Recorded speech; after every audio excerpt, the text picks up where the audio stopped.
주님, 당신의 크신 은혜와 긍휼에 감사드립니다. 우리를 당신 앞에 다시 낮춥니다. 저희는 말할 줄도 모르고 들을 줄도 모릅니다.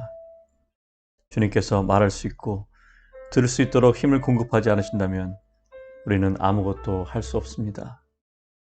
오 사랑스러운 아버지, 주님, 당신께서는 우리들의 요구를 들어주실 것을 아나이다. 그러므로 주님만을 믿고 의지하며 또 그것을 믿음으로 받아들이나이다. 주 예수 그리스도의 이름으로 말하는 것과 듣는 힘을 얻기를 원합니다. 아멘. 우리가 기록을 깨트린 것처럼 보이는데 그렇지만 여러분들과 함께 하는 것이 기쁩니다. 우리가 여기서 갖고 있는 교제가 너무나 훌륭한 것이라고, 저뿐 아니라 멤피스에 있는 형제들을 위해서도 그렇다고 여러분에게 말씀드립니다. 그리스도의 몸의 귀중한 교제로 인해서 우리 아버지 하나님께 감사드립니다. 우리는 그리스도인이 아니면서도 이성적으로 또 논리적으로 살아가는 그런 사람들을 어떻게 봐야 할지 생각해 봐야겠습니다. 아마 우리 중에 그리스도인이 아닌 사람도 그렇게 볼 수도 있을 것입니다. 그러나 이런 일은 아주 대단히 이상한 일이 아니라고 생각합니다. 우리가 여러 곳에서 와서 모였는데 외국어로 말을 듣고 있고 오랜 시간을 여러 나라 말로 듣고 있는 것이 참 이상하죠. 그런데 이런 것을 다 같이 좋아한다고 하니 이상한 것이 아닙니까? 우리가 이렇게 서로 사랑하는 것을 다른 사람들의 눈에 이상하게 보인다는 것이 참 이상합니다. 여러분이 혹시 이 이상한 현상에 대해서 설명하실 수 있다면 한번 해보시기 바랍니다. 저는 다른 설명이 없습니다. 주님의 사랑이 우리를 강권하십니다. 우리가 서로 가지고 있는 사랑은 참으로 실질적인 것입니다. 여기에서 눈물 흘린 일이 많았습니다. 아마 더 많은 눈물이 있을 것입니다. 우리가 눈물이 많은 사람들이어서 눈물을 흘린 것이 아닙니다. 왜냐하면 우리가 많은 긍휼을 입은 백성이기 때문에 그렇습니다. 우리가 지고 다녔던 그 무거운 짐으로부터 우리는 해방을 받았습니다. 우리가 죄가 있다는 그 죄책감이 다른 사람으로 인해서 지워졌습니다. 우리는 하나님과 화목해졌습니다. 우리는 한 가족이 되었습니다. 우리는 교제가 있을 뿐만 아니라 하나님의 양들과의 교제가 있습니다. 그것은 참으로 귀중한 것입니다. 저는 이 시간 주님께 제가 눈물을 흘리지 않게 해달라고 기도드렸습니다. 이 시간이 소중하기 때문입니다. 제가 눈물을 흘리면 말할 수가 없기 때문입니다. 하지만 눈물은 소중한 것입니다. 그리고 여러분은 하나님의 임재 가운데 아주 가까이 와 있습니다. 이것은 우리 그리스도를 믿는 모두의 믿음입니다. 그리고 우리가 여기 온 목적은 하나인데 우리를 위해서 피 흘려주신 그분을 만나는 것입니다. 우리가 왜 모였는지 다른 설명이 있습니까? 합리적인 이유를 저에게 말씀해 보십시오. 다른 설명이 있을 수 없습니다. 우리는 그냥 이것으로 충분합니다. 오늘 우리는 가장 소중한 것에 대해서 말씀을 나누겠습니다. 이 세상에 하나님의 몸이 존재하기 위해서 그분이 허락하셨습니다. 이것은 어떤 마술적인 것이 아닙니다. 이것은 영적인 것입니다. 오늘 주님의 상에 대해서 말씀드리겠습니다. 성경은 이것을 주님의 만찬이라고 기록했습니다. 저는 말하기를 원치 않지만 꼭 말씀드려야 할 몇 가지가 있습니다. 저는 그것을 말씀드리고 이제 그만하려고 합니다. 여러분이 제가 말하는 것이 무엇인지 다 알 사람은 없을 것입니다. 여러분이 그것을 이해할 수 없으면 그냥 지나가게 하십시오. 이것은 주님의 상과 관계된 것입니다. 주님의 상은 무기가 아닙니다. 주님의 상은 사람을 때리는 채찍도 아닙니다. 이것은 벌도 아닙니다. 그리고 이것은 분열을 만드는 것도 아닙니다. 주님의 상은 아버지의 집에 있습니다. 그것은 장자의 상입니다. 그 상은 바로 예수 그리스도입니다.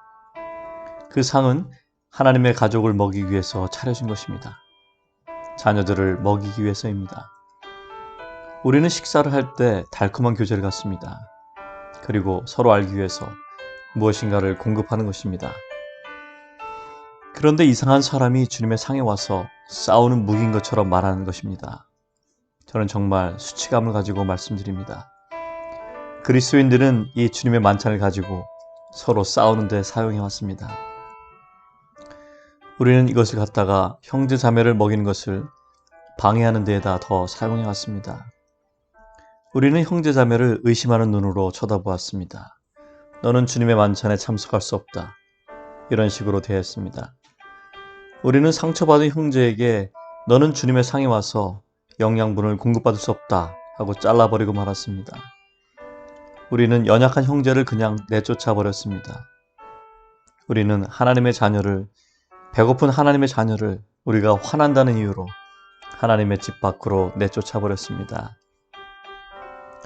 왜냐하면 우리의 자의식 때문에, 사랑이 없기 때문에, 그리고 그들을 이해하지 못하기 때문에 그랬습니다. 그리고 그것을 할 때 대개는 주님의 이름을 사용하면서 그랬습니다. 우리는 회개해야 합니다. 그것은 악입니다. 그렇습니다. 이 상을 위해서 분별이라는 것이 있습니다. 여러분이 그리스도인이고 그리스도 안에 있으면 여러분은 이 상에 참여하도록 부름을 받았습니다. 그러나 하나님과의 문제가 있다면 그분도 당신의 상에 참여하지 못하도록 하기 위해 그런 일이 일어나게 하십니다. 하지만 그런 상황은 정상이 아닙니다. 마땅히 아버지께 응답하는 마음으로 그 상을 떠나야 합니다. 그렇지만 성경은 저에게 여러분이 이 상에 참여할 것을 거절할 권리가 없다고 했습니다. 저는 여러분의 아버지가 아닙니다. 이것은 나의 상이 아닙니다. 저는 그 상에 참여할 수는 있습니다. 여러분과 함께 참여할 수는 있습니다. 여러분이 그리스도 안에 있다면 이 상은 여러분에게 속한 것입니다. 그러나 여러분이 그리스도인이 아니라면 여러분은 그것을 그냥 지나가게 해야 합니다. 여러분이 그리스도 안에 있다면 그 살과 피는 여러분의 것입니다. 이 떡과 포도주는 여러분을 위한 것입니다. 여러분이 그리스도인이 아니라면 이것을 지나가게 해야 합니다. 맷 형제님이 오늘 말한 것과 같이 여러분이 그리스도 안에 있지 않으면 세례, 침례를 받지 말아야 합니다. 여러분이 하늘에 속한 그 실체가 없다면 이 땅에 있는 그 그림을 갖지 말아야 합니다. 하지만 이것은 그림보다 더 큰 그 이상의 것입니다. 침례는 단번에 끝나는 것입니다. 여러분은 한 번만 죽습니다. 그리고 여러분은 그리스도와 함께 이미 죽었습니다. 침례는 한 번에 받는 것입니다. 그렇지만 주님의 상은 늘 반복하는 것입니다. 종종 해야 됩니다. 그러나 얼마나 자주 해야 되는지 성경에는 그런 말씀이 없습니다. 하나님을 찬양합시다. 그런 금기사항이 없습니다. 그럼 누가 이 떡에, 이 만찬에 참여할 수 있습니까? 주 예수를 보고 우리가 하나 되었다고 선언하는 그 사람은 참여할 수 있습니다. 내일 우리는 떡을 떼고 잔을 나눌 것입니다. 그 다음엔 언제 할까요? 여러분들 중에 두세 사람만 그 상에 참여하길 원하면 그 상이 금지되어 있습니까? 만약에 주님의 살을 합당하게 뜬다면 금지되어 있지 않습니다. 이것은 무슨 말씀입니까? 성경을 한번 읽어보겠습니다. 우리가 축복하는 바 축복의 자는 그리스도의 피에 참여함이 아니며 우리가 떼는 떡은 그리스도의 몸에 참여함이 아니냐. 떡이 하나요 많은 우리가 한 몸이니 이는 우리가 다 한 떡에 참여함이라. 이것이 예수의 간증입니다. 그리스도 안에 하나됨의 간증입니다. 여러분이 서로 사랑하시면 여러분이 그리스도의 제자임을 알아봅니다. 여러분이 모일 때 그리스도 안에 하나됨을 선포하기 위해서 개인적인 것이 아니고 두 사람이 모여 있어도 그분은 그 가운데 계십니다. 그렇지만 다른 사람들을 그리스도의 몸으로부터 배제시킬 수는 없는 일입니다. 내일 우리는 떡을 떼고 잔을 나눌 것입니다. 서울에 많은 형제자매들이 있습니다. 주님을 찬양합니다. 그 모든 백성이 다 여기에 오는 것은 아닙니다. 그렇지만 우리가 떡을 뗄 때 그들을 배제시키는 것이 아닙니다. 그들도 그리스도 안에 있고 우리도 그리스도 안에 있고 우리는 다 같이 하나입니다. 왜냐하면 우리 모두를 그리스도 안에 함께 넣어두셨기 때문입니다. 우리는 성령의 하나됨을 기뻐합니다. 우리는 믿음 안에서 하나 되기를 갈망하고 있습니다. 만일 두세 사람이 모여 떡을 떼고 잔을 나누기를 원한다면, 그리고 와서 주님을 보기를 원한다면, 그 몸의 하나됨을 선언하기 원한다면, 그리스도의 그 무한함을 마음으로 표현하기를 원한다면, 그리고 그리스도의 생명을 받아들이기를 원하면 두세 사람도 그것을 할 수 있습니다. 그것은 금지된 것이 아닙니다. 그것은 여러분의 권리입니다. 여러분의 분깃입니다. 상에 와서 떡을 떼고 잔을 나누는 것을 두려워하지 마십시오. 주님의 상을 대하는데 소심해지지 마십시오. 자녀들은 아버지의 상에 와서 음식을 받아 먹어야 합니다. 여러분이 그리스도 안에서 젊거나 나이 많거나 상관이 없습니다. 여러분의 마음이 문제입니다. 마음이 그리스도의 하나됨을 원한다면, 그것을 감사한다면, 그리스도를 높이 들린 것을 보고 또 그분이 말씀하신 것을 원한다면 그것은 여러분의 분깃이요 권리입니다. 누구도 그것을 막지 못하도록 하십시오. 누구의 동의도 구할 필요가 없습니다. 이것은 땅에서 그리스도와 하나됨을 간증하는 것입니다. 주님을 찬양합니다. 우리가 떡을 뗄 때 두 가지가 있는데 그것은 아주 소중한 것입니다. 우리가 떡을 뗄 때 첫 번째는 주 예수 그리스도를 보게 되는 것입니다. 물론 우리는 항상 주 예수님을 봐야 합니다. 그분을 항상 보는 것도 사실이고 주님의 떡을 뗄 때 주님을 보는 것도 사실입니다. 우리가 이 모임을 시작할 때 종이 되는 것에 대해서 말씀드렸습니다. 우리는 주 예수의 노예가 되기를 원합니다. 사랑으로 종노릇하는 자 되기를 원합니다. 노예가 되려면 여러분은 들을 귀가 있어야 합니다. 그런데 우리에게 꼭 필요한 것이 있습니다. 우리는 볼 수 있는 비전이 필요합니다. 우리가 매일 십자가를 지고 주님을 따르려면 우리 눈이 밝아야 됩니다. 개인적으로 우리가 매일 십자가를 지고 주님을 따르기를 원한다면 우리의 눈을 그분에게 바치고 우리의 눈을 그분에게 고정시켜야 합니다. 그렇지 않으면 피곤하고 낙심하게 될 것입니다. 성경은 말씀하시기를 비전이 없는 백성은 망한다고 했습니다. 우리는 하나님의 백성입니다. 우리는 그리스도의 몸입니다. 백성으로서 우리가 만약에 볼 수 있는 눈이 없다면 우리는 망할 것입니다. 여러분, 제가 말씀드리는 말의 요지를 아시겠습니까? 우리가 하나님과 함께 머물기를 원한다면 볼 수 있는 눈이 있어야 합니다. 그럼 이 땅에서 어떻게 그리스도와 함께 갈 수 있겠습니까? 여러분의 열심만을 가지고는 안 됩니다. 지난주에 본 비전을 가지고도 안 됩니다. 주님을 사랑하는 그것만 가지고도 안 됩니다. 여러분의 결심만 가지고도 안 됩니다. 우리는 매일매일 계속 주님을 바라보지 않으면 안 됩니다. 이 한 모임이 함께 주님을 보는 것은 대단히 중요합니다. 물론 개인적으로 보는 것과 같습니다. 주님의 상 앞에 갈 때 우리 마음의 태도는 몸의 하나됨을 알아야 하고 주님을 사랑함이 있어야 합니다. 그리고 주 예수를 보겠다는 기대가 있어야 합니다. 주님은 여기에 계시고 자신을 드러내실 것입니다. 우리가 주님을 못 볼 수도 있지만 주님은 여기 계십니다. 바로 이것이 주님을 계시하는 방법입니다. 매우 훌륭한 일입니다. 어떤 일이 일어났는지 말씀드리겠습니다. 우리가 함께 모일 때 그리스도 안에 있는 하나됨을 선언합니다. 그리고 한 몸으로서 모인 것입니다. 한 성령 안에서 모인 것입니다.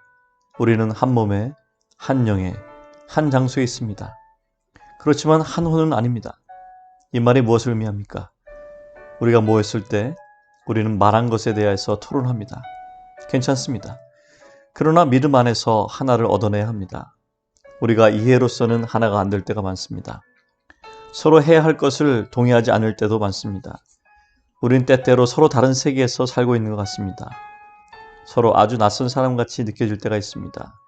그렇지만 그것도 괜찮습니다.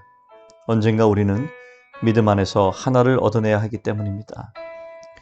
우리가 주님의 상에 올 때는 아무에게도 서로 적대하는 것이 없습니다. 여기 우리가 주님 앞에 올 때 주님의 죽음을 선포하기 위해서 오기 때문입니다. 그 죽음 안에서 우리 모두를 포함시키셨습니다. 그 피는 우리의 구원을 위해서 흘려졌습니다. 우리는 모일 때 그런 목적을 위해서 모입니다. 우리의 마음은 그분만을 향합니다. 그리고 그분은 우리에게 나타내십니다. 우리와 같이 못난 사람들에게도 보여주십니다. 이것은 아주 중요한 것입니다. 귀한 것입니다. 간단히 두 가지로 말씀드리겠습니다. 머리를 붙들고 서로 사랑해야 합니다. 머리를 붙든다는 것은 주 예수를 바라보는 일입니다. 여러분은 이 말씀을 알고 계실 것입니다. 주님이 부활하신 날 엠마오로 가는 두 제자에게 나타나셨습니다. 그들과 동행하셨습니다. 성경의 모든 것을 가르치시고 메시아에 관한 것을 말씀하셨습니다. 그분을 알아보는 것을 막는 것은 없었습니다. 하지만 그들은 주님을 알아보지 못했습니다. 왜 그랬는지 모르겠습니다. 저희가 강건하여 가로되 우리와 함께 유하사이다. 때가 저물어가고 날이 이미 기울었나이다 하니 이에 저희와 함께 유하러 들어가시니라. 저희와 함께 음식 잡수실 때 떡을 가지사 축사하시고 떼어 저희에게 주심에 저희 눈이 밝아져 그인 줄 알아보더니 예수께서 저희에게 보이지 아니하시는지라. 저희가 서로 말하되 길에서 우리에게 말씀하시고 우리에게 성경을 풀어주실 때 우리 속에서 마음이 뜨겁지 아니하더냐 하고 그 시로 일어나 예루살렘에 돌아가 보니 11사도와 및 그와 함께한 자들이 모여 있어 말하기를 주께서 과연 살아나시고 시몬에게 나타나셨다 하는지라. 두 사람도 길에서 된 일과 예수께서 떡을 떼심으로 자기들에게 알려주신 것을 말하더라. 그들의 마음은 속에서 불타고 있었습니다. 뜨거워졌습니다. 저는 여러 번 주님의 상에 참여했지만 주님을 보지 못한 적도 많았습니다. 문제는 계시하시는 것과 관계없습니다. 문제는 제 눈이 있습니다. 제 눈에 문제가 있었던 것은 보통 제 마음의 문제 때문이었습니다. 제가 주님 보기를 기대하지 않거나 주님의 몸에 대해 어떤 화를 내는 것이거나 그래서 그랬습니다. 하지만 주님은 항상 그곳에 임재하십니다. 제 생각으로는 우리 한 백성으로서 우리로서 주님이 자신을 나타내는 것은 주님의 상에서 가장 크게 나타난다고 봅니다. 제가 있는 멤피스에는 가르침이 많지 않습니다. 우리는 매일 기도 모임이 있습니다. 그 기도 모임은 대개 아침 일찍 있습니다. 우리가 아침 일찍 모이는 것은 영적이어서가 아니고 우리가 살아야 되기 때문에 그렇습니다.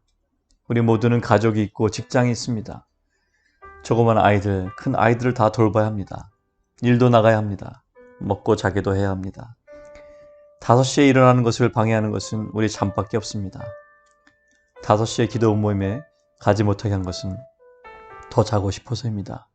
직장하고도 상관이 없습니다. 제 아내도 거기에 대해서 말하지 않습니다. 그 시간에 어린 아이들도 함께 놀기를 원치 않습니다. 핑계가 없습니다. 그래서 아침에 일찍 모인 것은 우리가 그냥 생활인이기 때문입니다. 2주 만에 한 번씩 성경 공부가 있는데 대부분 사람들이 참석하고 있습니다. 주일날도 모입니다.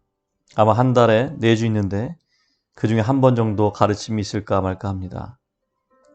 주님의 만찬상에서 말하는 것조차도 이제는 점점 더 없어져 가고 있습니다.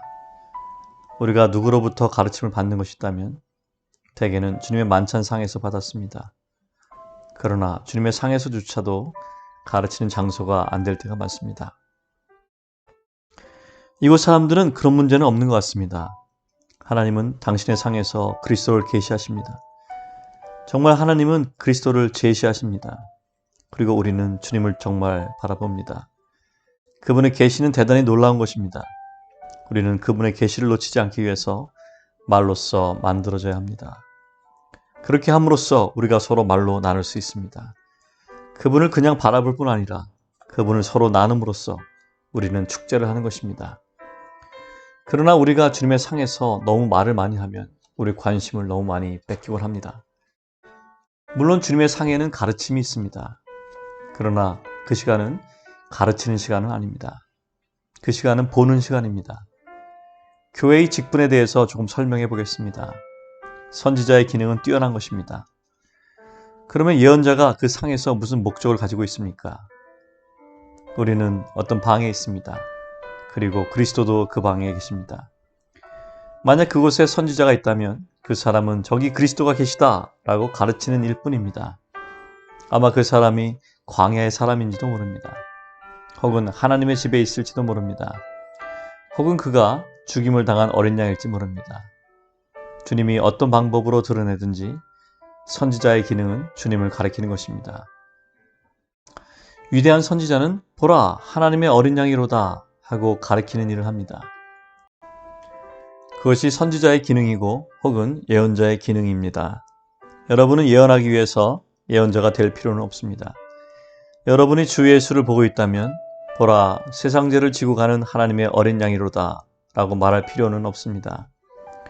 우리가 주님의 상으로 보일 때 우리 모두는 주님을 바라봅니다. 어떤 사람이 여기 계시다 이렇게 말합니다. 그리고 그 말을 여러 말로 표현합니다. 그렇지만 어떤 때는 짧은 말로 그렇게 합니다. 어떤 때는 아예 그런 말조차도 하지 않습니다. 목적은 어떤 말을 하든 안 하든 백성들의 초점을 그리스도에게 맞춰가게 하는 것입니다. 교사나 혹은 가르침이 주님의 상과 무슨 관계가 있습니까? 교사나 가르침은 여러분이 무엇을 보았는지 그것을 설명해 줄 뿐입니다. 여러분이 본 것에 대해서 그것이 무슨 의미인지 좀 더 설명해 줄 뿐입니다. 대개는 떡을 뗄 때가 아니고 떡을 뗀 후에 그것을 설명합니다. 여러분이 출생할 때 가지고 나온 것은 떡을 떼는 것과 잔을 나누는 것입니다. 만약에 여러분의 특권은 주님을 찾는 일이고 만약에 주님을 보았다면 찾았다고 보았다고 선언하는 것입니다. 그것이 함께 주님을 바라보는 것입니다. 그리고 그분이 당신의 몸을 위해서 공급하신 것입니다. 저는 머리를 붙들라고 했습니다. 우리는 주님을 봄으로써 머리를 붙들 수 있는 것입니다. 그런데 이런 질문이 있을지도 모르겠습니다. 왜 그리스도에게 속한 것을 나누어 주는 것이 그렇게 부족해야 됩니까? 저는 주님의 상에 모여 있을 때 그때만을 지칭해서 말하는 것이 아닙니다. 물론 주님의 상에도 그것이 적용될 수 있습니다. 우리가 축복하는 바 축복의 잔은 그리스도의 피에 참여함이 아니며 우리가 떼는 떡은 그리스도의 몸에 참여함이 아니냐. 군병들이 가서 예수와 함께 못 박힌 첫째 사람과 또 그 다른 사람의 다리를 꺾고 예수께 이르러는 이미 죽은 것을 보고 다리를 꺾지 아니하고 저녁이 되매 제자들이 나와서 가로되 이곳은 빈들이요 때도 이미 저물었으니 무리를 보내어 마을에 들어가 먹을 것을 사 먹게 하소서. 예수께서 가라사대 갈 것 없다. 너희가 먹을 것을 주어라. 제자들이 가로되 여기 우리에게 있는 것은 떡 5개와 물고기 2마리뿐이니이다. 가라사대 그것을 내게 가져오라 하시고 무리를 명하여 잔디 위에 앉히시고 떡 5개와 물고기 2마리를 가지사 하늘 우러러 축사하시고 떡을 떼어 제자들에게 주시매 제자들이 무리에게 주니 다 배불리 먹고 남은 조각을 12바구니에 차게 거두었으며 먹은 사람은 여자와 아이 외에 5,000명이나 되었더라. 예수께서 즉시 제자들을 재촉하사 자기가 무리를 보내는 동안에 배를 타고 앞서 건너편으로 가게 하시고 이 말씀에 관해서 저한 형제님이 오늘 오후에 설명하셨습니다. 하나님의 백성이 하나님의 아들을 따라 광야로 나갔습니다. 사막이 있기 때문에 음식이 없었습니다. 홍해를 건넜을 때 이스라엘 백성도 같은 상황이었습니다. 그들이 광야에 있을 때 주님께서 양식을 공급하셨습니다. 만나였습니다. 매일 내려왔습니다. 주님이 마련하신 것입니다. 그들에게 먹을 것 그리고 양분을 공급하셨습니다. 그것이 그들의 생명을 유지시켰습니다. 광야에 있는 당신의 백성을 위하여 하나님이 마련하신 것입니다. 주님이 내가 하늘에서 내려온 산떡이라고 말씀하셨기 때문에 만나에 대해서 달리 설명할 필요는 없겠습니다. 하나님 아버지께서 주 예수를 양식으로 공급하신 것입니다. 그런데 우리는 다른 상황에 놓여 있습니다. 우리가 광야에 있긴 하지만 주님이 홀로 계신 것이 아닙니다. 제자들과 함께 있었습니다. 그리고 그분 홀로 그 백성에게 양식을 공급하지 않았습니다. 여러분, 저한 형제님이 묘사했던 그 상황을 기억하십니까? 잘 기억이 안 나시거든 거울로 자세히 들여다보십시오. 우리가 바로 그 제자들과 같습니다. 우리는 피곤하고 배고프고 지친 상태에서 주님을 나누고 있습니다. 저한 형제님이 말하신 것과 같이 제자들은 군중들을 보내려고 했습니다. 빈손으로 보내려고 했습니다. 배고프고 지쳤는데 그 제자들이 저 군중들을 보내소서 했지만 우리는 보내라고 하지 않은 것이 참으로 놀라운 일입니다. 우리가 바로 그런 마음을 가지고 있습니다. 주여 영생의 말씀이 계시오매 우리가 어디로 가오리까? 그렇지만 우리들은 형제 자매들을 보내려고 합니다. 주님이 제자들에게 이 군중들에게 너희가 먹을 것을 주라고 하셨습니다. 자, 주님이 이방에 있는 제자들에게 너희가 먹을 걸 주라고 하셨습니다. 여러분, 제가 정직하게 묻겠습니다. 여러분이 다른 사람에게 양식을 공급할 때 부족함을 못 느끼셨습니까? 여러분, 배고픈 것을 느끼지 못했습니까? 여러분이 음식을 스스로 못 먹을 상태에 있는데 어떻게 남에게 줄 것이 있겠습니까? 왜 우리는 남에게 줄 것이 그렇게도 부족합니까? 주님은 변하지 않으셨습니다. 그분은 40년 동안 100만의 백성을 먹이고도 남음이 있었습니다. 한꺼번에 4,000명, 5,000명을 먹이고도 남은 것이 풍족했는데 무엇이 문제입니까? 그런데 여기에 문제가 있습니다. 빵이 없어서, 우리가 그들에게 줄 것이 없어서 굶어 죽어가는 사람이 세상에 많이 있습니다. 영적으로 말씀드린 것이죠. 우리들 주위에 많은 사람들이 약합니다. 우리들 중에 많은 사람들이 굶주리고 있습니다. 우리는 그래서는 안 됩니다. 어떻게 해야 될까요? 우리는 주님으로부터 더 많은 것을 얻어야 합니다. 그것이 사실이긴 하지만 문제의 핵심은 아닙니다. 주님과 홀로 있는 시간을 많이 지켜야 합니다. 하지만 그것도 답은 아닙니다. 문제가 무엇입니까? 우리가 부족한 이유가 무엇입니까? 그것은 간단합니다. 우리 자신이 부서지기를 원치 않기 때문에 줄 것이 없는 것입니다. 주 예수의 몸을 대표하는 빵이 바로 우리 앞에 있습니다. 주님 말씀하시기를 한 알의 밀알이 땅에 떨어져 죽으면 많은 열매를 맺는다고 했습니다. 그리고 주님께서 이 땅에 떨어져 죽으셨습니다. 그리고 죽음에서 다시 살아나셨습니다. 그때 우리도 그분과 함께 일어났습니다. 우리가 그분의 열매 맺은 밀입니다. 주님은 우리를 함께 모이게 했습니다. 그리고 우리를 으깨고 말았습니다. 그래서 우리는 십자가를 조금 알게 된 것입니다. 우리는 우리 자신에게 속한 것이 아니라 형제 자매에게 서로 속했다는 것을 조금 압니다. 하나님께서는 물을 여기에 붓습니다. 왜냐하면 그분은 생명이 강이시기 때문입니다. 성령의 기름으로 우리에게 기름 붓습니다. 그리고 갈라짐이라고 물하고 기름하고 섞습니다. 우리는 전에는 밀이었지만 지금은 다른 것이 되었습니다. 우리는 서로 꽉 붙여집니다. 그리고 나서 오븐에다 넣고 불로 찝니다. 그래서 우리는 하나의 빵이 됩니다. 한 빵으로 만들어지면 그 빵을 혼자서는 먹을 수가 없습니다. 그것은 너무나 큽니다. 한꺼번에 그 빵을 다 먹을 수 없습니다. 작은 빵도 그렇습니다. 작은 빵도 먼저 깨트려져야 먹을 수 있습니다. 주님께서는 제자들에게 너희가 먹을 것을 주라고 하셨습니다. 제자들이 말하기를 우리는 줄 것이 없고 이것밖에 없습니다 라고 내놓았습니다. 주님께서 그것을 가져오라고 하셨습니다. 주님을 찬양합니다. 우리가 주님의 몸을 주님에게 가져올 때 주님은 그것을 받아서 보시고 축복하시고 그리고 하나님께 감사하시고 그것을 붓습니다.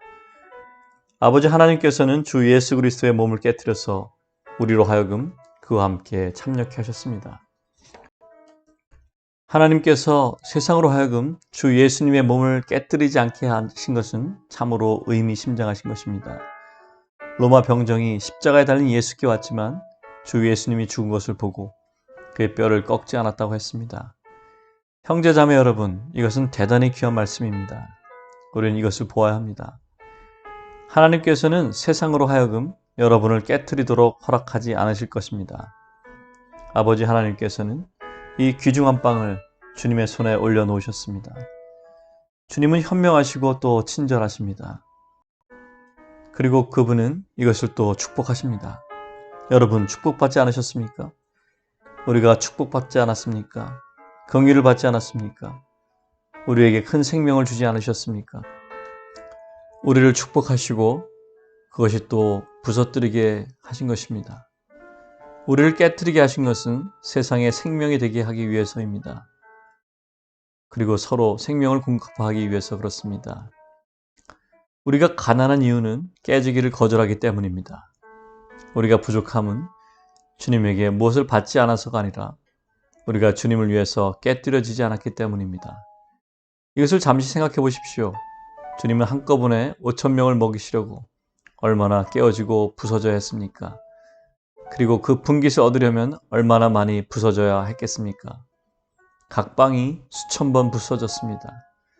그것은 바로 완전히 부서진 것을 말해주고 있습니다. 그런데 밀 하나가 그대로 있다면 한 알 그대로 남습니다. 하지만 죽으면 많은 열매를 맺습니다.